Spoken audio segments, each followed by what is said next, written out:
On this week's episode of Gravy Movies.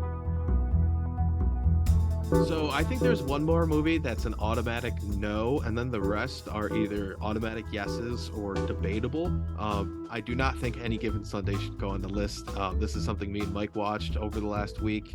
Do you know what this movie is, Ebot? Yeah, it's one of those ones that's up there, but to me, it's whatever. It's considered to be one of the classics. It just kind of falls right back into that same vibe for me, where it's just another one of those cliche football movies. But I know you guys, you hated it, right? I think it's definitely one of the bigger name football films. It's one that, like, if people think football films, that's one I think the average person could name off the top of their head, along with some of these other ones we just discussed. I remember I watched it first before Dom, and I was like, Any Given Sunday kind of sucked. Like, and that's why I was afraid to say like that it was horrible, because I don't know. I thought for this film, I had the biggest disappointment in. Like, I had high expectations. I was like, I was pumped. I was like, all right, we got Al Pacino. I'm like, Oliver Stone. This is an Oliver Stone movie, and Oliver Stone has a very distinct style, and all the other films of his I've seen that I really liked. And I was just like so disappointed, and I couldn't get into it at all. And it was so fucking long, and Cameron Diaz was annoying. She sucked. She's so and it bad. The movie was horrible. It was not good. No, it was like over stylized. It felt too much like it came out. I had fucking agita just watching it.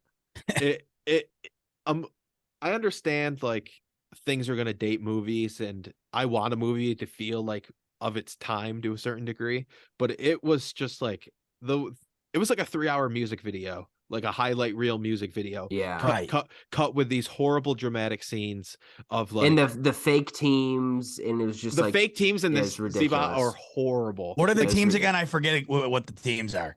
They're the Miami Sharks. And then one of their big games is against like the Dallas what is it, Mike? The Dallas Tempests or something, and they have like big crosses on their jerseys. It's like a religious thing. I just hate that. I hate the dramification of it, like of the whole thing, where I just think it's so, like, once again, it goes back to my point where you're watching this, and then you're also, you're assuming it's made for the football fan, and you watch it as a football fan, and you're like, I just don't. There's no connectability there. I just don't see it. Yeah, it doesn't relate. The Cameron Diaz role too was so dramatic, like storming in, like she is like some kind of executive. Like, why the hell do you think my father put me in charge of bullheaded moron? Like, I think she's the owner. She's the owner. Yeah, she's the new owner, because her dad was the owner and he died. Yeah, and it's just like so overkill. She's like storming into the locker room and like telling Al Pacino what to do and going behind his back. Like, there's just all these weird scenes with her where there's like these backdoor conversations, and it's just like so unrealistic. It's a movie that has good bones and could be really interesting, like a real raw look at like a young football team and like nightlife and celebrity. Like, I think it's supposed to be like the effect of it's like Wall Street football on players, and how it's the whole business is for money, right? And like that's what it, and like that's the message that Oliver Stone is trying to tell, and it's perfectly in line with like what his whole thing is, but it's just like so poorly executed on every level.